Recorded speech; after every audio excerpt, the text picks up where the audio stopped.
అందరికీ నమస్కారం అండి. శైలజ వినిపించే కథల ఛానల్కు స్వాగతం. ఈరోజు మనం నిజం లాంటి అబద్ధం అనే చందమామ కథను విందాం.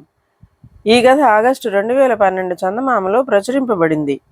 నిజం లాంటి అబద్ధం చెప్పిన వారికి బంగారు మామిడి పండ్లు ఇస్తానని ఒక తోచని రాజు రాజ్యమంతటా చాటింపు వేయించాడు. బంగారు మామిడి పండుపై ఆశతో దేశాల నుండి ఎందరెందరో వచ్చి రకరకాల అబద్ధాలు చెప్పారు. కానీ రాజుకు అవేవీ నచ్చలేదు. అందులో కొన్ని నిజం కూడా కావచ్చు, మిగిలినవి పచ్చి అబద్ధాలు. అందుచేత రాజుగారు బంగారు మామిడి పండును ఎవరికీ ఇవ్వలేదు.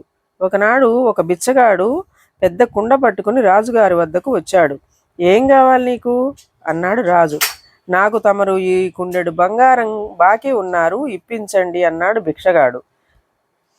అబద్ధం, నేను నీకేమీ బాకీ లేను అన్నాడు రాజు. అబద్ధమా?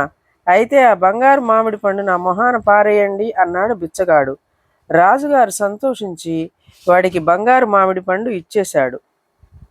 ఇదండి కథ. ఈ కథ మీకు నచ్చినట్లయితే లైక్ చేయండి, షేర్ చేయండి, కామెంట్ చేయండి, సబ్స్క్రైబ్ చేసుకొని నన్ను ఎంకరేజ్ చేయండి. నమస్కారం అండి.